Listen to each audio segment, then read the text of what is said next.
Salut à tous, j'espère que vous allez bien, c'est l'heure du bilan les amis. C'est l'heure du bilan mercato et pour tout vous dire franchement je suis pas content. Laporta n'a pas tenu parole et on en parle de suite.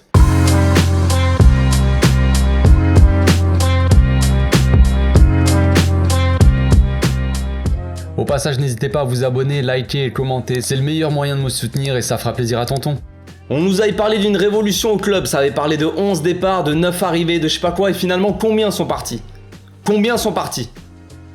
Encore plus les amis, oh quel acteur je suis, quel acteur, ouais je sais, vous avez l'impression de voir Al Pacino, Robert De Niro dans ses plus belles années, mais non, ça va, je blague les amis, je blague. Quel mercato les amis, quel mercato nous avons vécu, hein, on peut le dire maintenant, voilà c'est fini, il n'y a plus d'histoire, on en a vécu des choses, des choses pendant ce mercato, c'était assez long à supporter, pour moi-même, pour faire des vidéos, tout ça, beaucoup d'infos qui sortent, tu regroupes toutes les infos, tu sors une vidéo et 5 minutes après t'es sorti ta vidéo, l'info elle est plus valable, franchement c'était très chiant, je vous avoue, mais c'est fini et là j'ai le sourire. Donc on a vécu sûrement le meilleur, le plus grand mercato de notre histoire, hein, je pense, même peut-être un des plus grands mercatos tout court, j'ai envie de dire, mais franchement notre plus grand mercato de l'histoire, hein, je pense qu'on peut l'appeler comme ça, appelons un chat un chat. Énormément de départs et d'arrivées, tous les indésirables partis les amis, tous. Ils sont tous partis, en tout cas les indésirables de Xavi. Après voilà, je sais que beaucoup ont des indésirables dans leur liste aussi, mais ils sont pas partis ceux-là, mais voilà, déjà les vrais indésirables, on parle de Neto, on parle de Braithwaite, on parle d'Umtiti, des mecs comme ça qui n'avaient plus,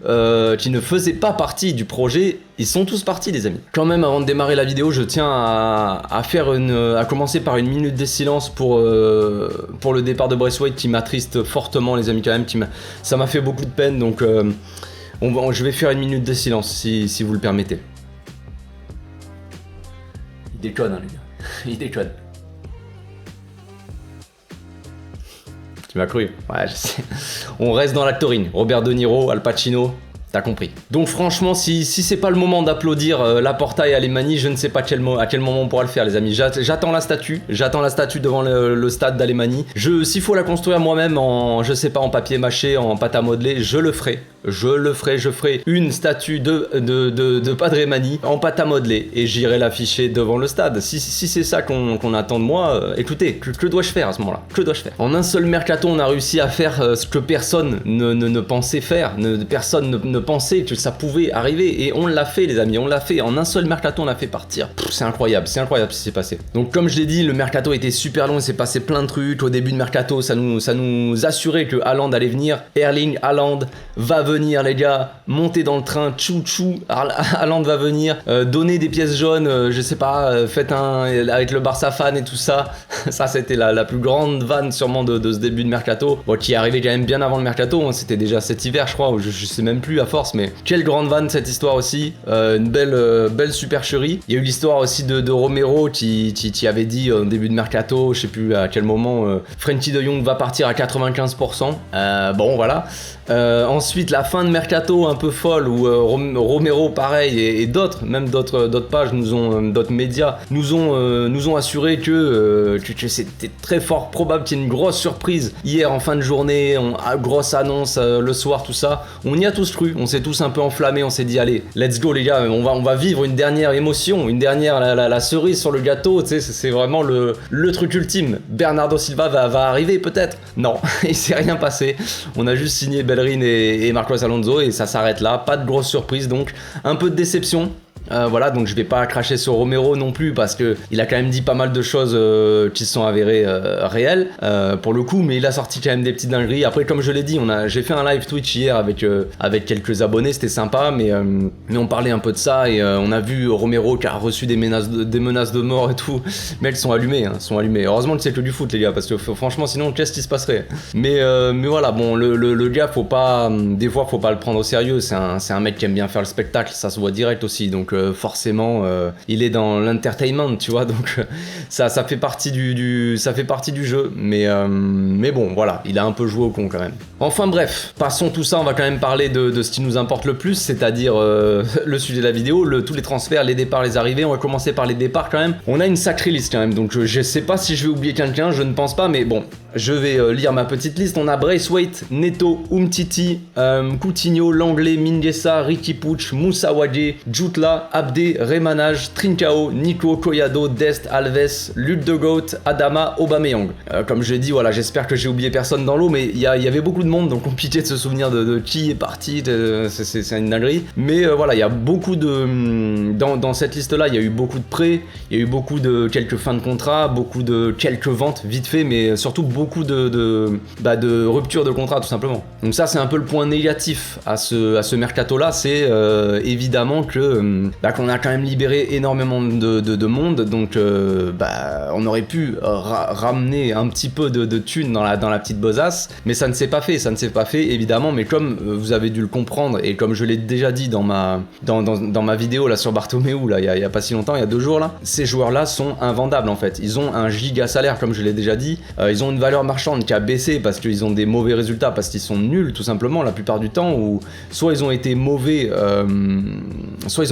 sur le terrain, soit physiquement ça ne s'est pas bien passé, comme Umtiti par exemple qui a chuté incroyablement au fil des années comme ça, mais voilà, entre autres, mais donc impossible de vendre ces gars-là tout simplement, soit par l'âge, soit par le niveau, soit ça s'explique par beaucoup de façons, mais principalement c'est aussi le salaire immense que ces gens avaient, et que c'est impossible pour des clubs normaux d'arriver de payer un montant de transfert plus payer le salaire et tout du joueur, c'est pas possible. Dans un monde réel, c'est impossible. D'ailleurs, ça me fait penser, j'ai sorti ma vidéo sur Bartomeu là, il y a 2 jours, et je parlais un peu de toutes ces dingueries. Et là, il y a une info qui est sortie aujourd'hui comme quoi Bartomeu et Rossell, donc les 2 anciens présidents avant Laporta, risquent donc, avec l'affaire Neymar et tout ça, ils risquent de prendre maximum, donc je ne sais pas si ça va arriver ou tout ça, mais ils risquent de prendre maximum 8 ans de prison avec cette histoire. Donc, est-ce qu'on serait pas dans un bon mood là? Franchement, on sort du meilleur mercato de notre histoire, et on apprend à la fin de tout ça que Bartomeu va probablement faire de la tôle. Donc franchement les gars, là on est sur un nuage. Donc comme je l'ai dit, le point négatif c'est qu'on n'a pas réussi à vraiment choper de l'argent là-dedans, mais quand même on a eu des dossiers assez compliqués comme Braithwaite, Neto, Umtiti qui étaient les 3 vraiment cas très difficiles de se séparer de ces gars-là, et au final on a réussi à rompre un peu le contrat. Ça nous a peut-être coûté un peu d'argent de rompre les contrats, mais c'était un moindre mal enfin c'était plus possible. Neto n'avait pas le niveau, il empêchait Iñaki Peña de rentrer dans la rotation, on va dire, d'être deuxième gardien, il aurait été obligé de partir comme il l'a fait déjà l'hiver dernier. Surtout que Neto, il avait quand même un salaire assez important par rapport au niveau qu'il avait. Braithwaite, ce gars-là, voilà, on connaît l'histoire de Braithwaite, et il fallait remédier au problème depuis longtemps. Umtiti c'est un peu différent, mais voilà, il fallait trouver une solution. On a trouvé une solution, c'est un prêt, même je crois qu'on prend quasiment tout son salaire en charge, mais bon, en tout cas il est pas là, et il vaut mieux qu'il rejoue un peu au football, Umtiti, et pourquoi pas après être vraiment cédé à quelqu'un d'autre, à un plus petit club, mais qui rien que déjà s'il retrouve le plaisir d'être sur les terrains, les gars, c'est déjà pas mal. Pour le reste, ce que je retiens, c'est évidemment le départ d'Aubameyang qui est quand même un peu triste, on va dire, pour le côté sportif, je parle principalement, parce que comme je me suis déjà exprimé sur le sujet, je vais pas parler pendant 1000 ans, mais voilà, le côté sportivement parlant, forcément, c'est une mauvaise nouvelle d'avoir d'avoir vendu Aubameyang, mais d'un autre côté, économiquement, financièrement, c'est quand même une bonne opération. On va pas se mentir, les amis. Lewandowski est titulaire indiscutable et de toute façon on va jouer quasiment tous les matchs cette saison, donc à côté de ça on peut récupérer de l'argent et avoir un latéral gauche, peu importe ce qu'on peut en penser, mais un nouveau latéral gauche dans l'équipe pour compléter un peu l'effectif. Ça nous permet aussi d'enregistrer le latéral droit, enfin bref. Donc c'est une bonne nouvelle, on va dire, pour les deux. Aubameyang est gagnant aussi parce qu'il va à Chelsea, là, il va avoir un giga salaire, il va être titulaire, tout ça, donc tout le monde est gagnant dans cette histoire, tout simplement. Aubameyang mérite, comme je l'ai déjà dit, d'être titulaire dans une équipe tous les week-ends, tu vois, de jouer souvent, et il va l'être sûrement à Chelsea, c'est ce que j'espère pour lui. Donc voilà, moi j'avais des doutes, je vous avoue que j'avais des doutes quand Aubameyang il est arrivé, avec toutes ces histoires et tout. Il y avait eu des histoires à la CAN comme quoi il avait été viré de sa sélection, il avait perdu le brassard de capitaine à Arsenal, donc il y avait quand même quelques histoires un peu autour d'Aubameyang, et j'avais pas mal de doutes sur le côté comportement et peut-être sportif aussi. Je me suis dit, est-ce qu'il va s'adapter au Barça, est-ce qu'il va s'adapter au Barça de Xavi, tout ça, je ne savais pas. Xavi avait fait une déclaration des années avant, comme quoi Aubameyang n'avait pas forcément le style Barça, tu vois, pour s'adapter. Et là, il est arrivé. Donc voilà, tout ça, ça me mettait un peu des doutes. Je ne savais pas. Et très vite, il a effacé tous ses doutes. Très vite, par son comportement, déjà son attitude quand il a signé, il a montré beaucoup de sérieux, beaucoup de positivité, hein, tout le temps le sourire. C'est lui aussi qui a remis dans le droit chemin, en tout cas qui a aidé avec Xavi à remettre dans le droit chemin Dembélé. Voilà, et non seulement l'attitude, mais après le sportif. Très rapidement, il nous a, enfin moi, il m'a bluffé.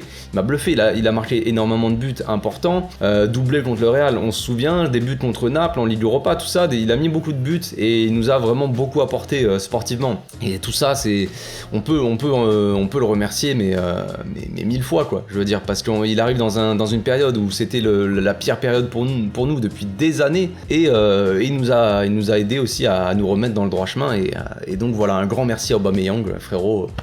Si tu m'écoutes, merci. Maintenant, on va passer aux arrivées, hein. On a du lourd, on a du très très lourd. Après, on a un peu de tout. On a un peu de tout concernant les arrivées. On a Lewandowski, Rafinha, Koundé, Kessie et Christensen qui sont arrivés gratuitement, Alonso, Bellerin qui sont arrivés gratuitement aussi, et Dembélé. Donc ça fait, et Pablo Torre aussi, pour la B, on sait pas trop. Mais bon, bref, tous ces joueurs-là, donc ça fait un peu de tout. On a un peu de tout dans ces signatures. Je vais pas repasser sur tous les transferts, chacun leur tour. Là, Lewandowski, je vais pas parler de tout le monde, mais voilà, on a quand même signé le meilleur neuf actuel, peut-être, ou un des meilleurs en tout cas, mais voilà, Lewandowski va énormément nous apporter par son leadership, sa technique, son sens du but, par tout en fait, tout ce que peut nous apporter Lewandowski, il va nous l'apporter. Il a déjà commencé à le faire, donc ça c'est vraiment une bonne nouvelle. On a eu des joueurs gratuits qui sont de très bon niveau, comme Christensen et Kessie, qui sont des joueurs de très bon niveau et qui viennent compléter l'effectif à des postes. Tu vois, Kessie par exemple, c'est un profil qu'on n'avait pas. Christensen, c'est typiquement un défenseur dans le style Barça qui va énormément nous aider. Koundé, on fait venir Koundé quand même à un prix assez bas par rapport à ce qu'on peut voir sur le marché. Et Koundé, c'est pareil, c'est typiquement le profil Barça avec un peu plus d'agressivité, tout ça. Donc ça, c'est cool. Après, on a un jeune comme Pablo Torre, on a réussi à prolonger Dembélé, c'était pas gagné. Rafinha, qui est un ailier très percutant et qui va sûrement encore progresser parce qu'il est quand même assez jeune. Et après on a le cas des latéraux. Bon, ça c'est un peu le cas, le point d'interrogation de ce mercato. C'est pas un point, pour moi c'est pas vraiment négatif dans ce mercato là, mais c'est un point d'interrogation. Évidemment on peut se poser beaucoup de questions sur le niveau de Marcos Alonso, sur le niveau de Bellerin aussi, qui a été quand même souvent blessé ou qui a eu pas mal de problèmes musculaires ces dernières années. Marcos Alonso, on peut dire le mec est remplaçant en sélection en Espagne derrière Jordi Alba, et il vient pour concurrencer Alba qui lui-même s'est fait passer devant par Baldé. Voilà, donc tout ça c'est des points d'interrogation, on sait pas trop pourquoi on se retrouve avec 3 latéraux. Alors on va pas commencer à se plaindre les amis. Moi je pourrais me plaindre et me dire ouais on se retrouve avec 3 latéraux, alors que on en a pas besoin, tu vois, ok, mais au final on se retrouve avec 3 latéraux alors que pendant des années les gars on en avait qu'un. Donc d'un côté voilà, maintenant on pourra pas dire on manque de latéral gauche, on pourra dire peut-être qu'on manque d'un latéral gauche top niveau, ça c'est clair, mais on aura de quoi faire. Si jamais il y a un blessé, s'il y a un mec qui va pas bien, qui joue moins bien, eh ben on tourne, et si l'autre son remplaçant il joue moins bien, eh ben on tourne encore, tu vois. Donc il y a le choix, et c'est ça vraiment dans ce mercato là que je retiens, mis à part des gros transferts comme les Lewandowski, tout ça. Ce que je retiens, c'est qu'on a un effectif très complet et on a énormément d'options. Xavi a énormément d'options pour faire tourner et pour faire une équipe compétitive tous les week-ends, tout simplement. Donc on peut se poser la question pourquoi Marcos Alonso est arrivé, parce qu'on on en avait déjà 2 de latéraux, tout ça. Vous allez me dire peut-être parce qu'il est espagnol. Alors je sais pas, franchement, oui, peut-être qu'il est venu parce qu'il est espagnol, tout comme il y a qui est venu qui était espagnol, il y a Koundé, il y a Rafinha, Lewandowski, Kessie, Christensen, Dembélé qui a prolongé, tout ça c'est tous ces espagnols là, ils sont, voilà, Xavi à mon avis les a fait venir parce qu'ils sont espagnols. Non, vous savez, j'aime bien taquiner les gars, mais voilà, c'est un peu la question, pourquoi, mais on verra bien. Peut-être que Alonso va tous nous faire taire, peut-être qu'il va nous étonner, peut-être qu'il va afficher un très bon niveau. On sait qu'il a un peu plus d'agressivité que Jordi Alba, c'est pas compliqué d'un côté. Peut-être qu'il pourra apporter aussi offensivement, il a plus un rôle de piston normalement, ce gars-là, avec Chelsea en tout cas. Donc voilà, moi ce que je retiens, c'est que c'est une option en plus, et que j'espère en tout cas que Baldé sera quand même titulaire, tant qu'il sera au niveau en tout cas. Concernant Bellerin, je sais pas, peut-être qu'on aura la surprise, un peu comme Aubameyang. Ça me fait penser un peu au même transfert. Il vient d'Arsenal, il a été libéré de son contrat, et donc il arrive gratuitement comme Aubameyang, comme Aubameyang il arrive dans les dernières heures du mercato, peut-être qu'on sera étonné, peut-être que c'est un peu le destin, peut-être qu'Arsenal c'est des frérots et qu'ils nous filent des joueurs comme ça. Moi je pense que Bellerin il fera du bien, il apportera quelque chose d'autre aussi. Il a un profil qu'on n'avait pas dans l'équipe, en tout cas qu'on n'a pas avec le départ de Dest. Dest avait ce profil un peu offensif, mais Dest avait pas mal de lacunes peut-être dans le jeu ou dans la compréhension du jeu de ce que Xavi veut mettre en place. Et là pour le coup Bellerin normalement il devrait pas l'avoir parce qu'il vient de la Masia, donc il connaît un peu plus tout ça quoi. Donc voilà, et ça sera un profil donc offensif qu'on n'a pas avec si on veut mettre Koundé à droite c'est très défensif. Si on a Sergi Roberto, c'est plus ou moins défensif quand même, le mec qui a pas quand même des qualités de vitesse et de percussion sur le côté, tu vois, c'est pas un latéral comme ça. Donc Bellerin, voilà, c'est le latéral qui jouera comme ça, et ça fait une option en plus, comme je l'ai dit, et pourquoi pas, en Liga, il pourra apporter de belles choses, je pense. Pourquoi pas? Est-ce que Bellerin va être mauvais en Liga? Je ne pense pas. Franchement, j'y crois, moi, qui va apporter sa petite pierre à l'édifice. Après, en Ligue des Champions, ça, c'est l'interrogation que j'ai, mais voilà, au final, le gars, il vient pour un an, les gars, on va pas commencer à pleurer parce que Bellerin il est venu. Il vient pour un an et je vous assure que la saison prochaine, les gars, le mercato d'été prochain, je pense que ça va être violent. Je pense que, imaginez ce qu'a fait Alemany et Laporta sur ce mercato là, alors qu'ils avaient des cacahuètes, ils avaient que dalle pour faire quoi que ce soit, pour acheter des joueurs, pour le machin. Avec le fair play, on était quand même vachement bloqué. Et imaginez quand on n'aura plus de problème de fair play, ce qu'on arrivera à faire la saison. Je pense que l'été prochain ça s'annonce beau aussi. Ça s'annonce beau. Mais bon, on a encore le temps de voir venir. Maintenant, le constat qu'on peut faire, comme je l'ai dit, c'est que comparé à la saison dernière, on a un effectif beaucoup plus complet. La saison dernière, ça n'a rien à voir. La saison dernière, les amis, on démarré avec Messi qui partait. Donc déjà, c'est compliqué. Tu fais venir Memphis, qui est censé pas remplacer Messi, mais du coup, qui remplace Messi en termes de joueurs. On fait partir Griezmann aussi, parce que voilà. Agüero arrive, mais tu connais comment ça s'est passé. Et on a Eric Garcia qui est assez jeune, et voilà, qui était dans son année de transition, on va dire. Tu vois, là, quand on le voit démarrer la saison, ça va quand même beaucoup mieux, Eric Garcia. Donc voilà, et on a que ça comme mercato, et on doit se démerder. Et après, mercato d'hiver, voilà, on a réussi à faire quelques coups, mais c'était très compliqué. Là, on démarre la saison, les amis. Regardez la défense qu'on a. La saison dernière, on avait l'anglais Umtiti qui était inexistant. On avait Pedri qui était blessé dès le début, Ansu Fati blessé, Dembélé blessé. Enfin, vous voyez comment on avait démarré la saison dernière et comment on la démarre là. Avec un effectif, on a tellement de joueurs, les gars, que limite ils peuvent même pas tous jouer. C'est compliqué. Compliqué pour Xavi, je veux dire, c'est un casse-tête, mais après c'est bien pour nous. On a énormément d'options et ça, c'est ce que je retiens. On est prêt à faire une grande saison avec des joueurs qui montrent, je sais pas, une grosse envie, des qualités quand même assez bonnes. Lewandowski lui apporte toute son expérience, comme je l'ai dit, voilà, son leadership et tout ça, et compense un peu le départ de Messi un an après. Au final, parce que Messi il est parti, il avait le leadership, c'était la star de l'attaque qui pouvait faire des différences. Et là cette fois-ci, on a Lewandowski. C'est pas le même style de joueur, ok, mais c'est ce type de joueur là, ce type de joueur de classe mondiale qui fait des différences. Pour finir, on a entendu quand même beaucoup de critiques de tout le monde. Tout le monde extérieur, on va dire, qui nous critiquait comment le Barça a fait pour acheter. Ouais, regardez, ils ont dépensé je sais pas combien. On finit avec des dépenses, je crois que c'est 153 millions, un truc comme ça, de dépenses sur le mercato. Quand on voit l'argent qu'a dépensé les autres clubs, on peut se dire c'est un truc de ouf quand même ce qu'on a fait. C'est un truc de ouf. Regardez Tchouaméni, il y a 100 millions. Je parle avec les bonus compris, mais Tchouaméni 100 millions, Anthony 100 millions. Qui d'autre? Il y avait Nunez aussi, 100 millions. Fofana, je veux pas dire qu'il est mauvais, Fofana, mes frères. Est-ce que Fofana est meilleur que Koundé par exemple? Franchement, je suis pas sûr. Fofana, 87 millions à Chelsea. Casemiro, fin de carrière, 85 millions à United. Isaac, les amis, Isaac, le mec de la Real Sociedad là. 75 millions à Newcastle. Quand on regarde nos transferts, nous, le plus cher, c'est Rafinha, bonus compris, 70 millions. Lewandowski, 45-50 millions. Koundé, une cinquantaine de millions, pareil. Kessié, Christensen, Bellerin, Alonso, gratuit. Enfin, Dembélé, pareil, renouvellement, on a dû filer peut-être une petite prime, mais voilà, c'est pas grand-chose. C'est pas grand chose. Donc ce qu'ont réussi à faire Laporta et Alemany, les gars, ça relève du génie tout simplement. Voilà, je pense que j'ai fait tout le tour. Hein. Voilà, si je dois donner une petite note à ce mercato sur 10, Je pourrais donner un... Franchement, je pourrais donner un 8, tu vois, pour être... J'avais donné peut-être un 7,5, un truc comme ça, mais je crois que je donnerais un petit 8. J'aurais mis un 10 sur 10 ou un truc comme ça si on avait fait venir, par exemple, Bernardo. Bon, ça aurait été quand même vraiment énorme, mais Bernardo Silva plus un top latéral droit, par exemple, là, je pense que j'aurais mis un bon 10, ouais. Un bon petit 10. Là c'est les latéraux, le truc, voilà, ça, surtout les postes de latéraux, on sait pas, c'est une interrogation. Je dis pas que c'est un mauvais point, mais c'est une interrogation, donc je ne peux pas mettre non plus, je vais pas m'enflammer, mais un bon petit 8, ça me paraît quand même pas mal. Voilà, c'est tout pour aujourd'hui. On se retrouve demain, les amis, pour l'avant-match contre Séville, match important. D'ici là, portez-vous bien, passez une très bonne soirée. Ciao.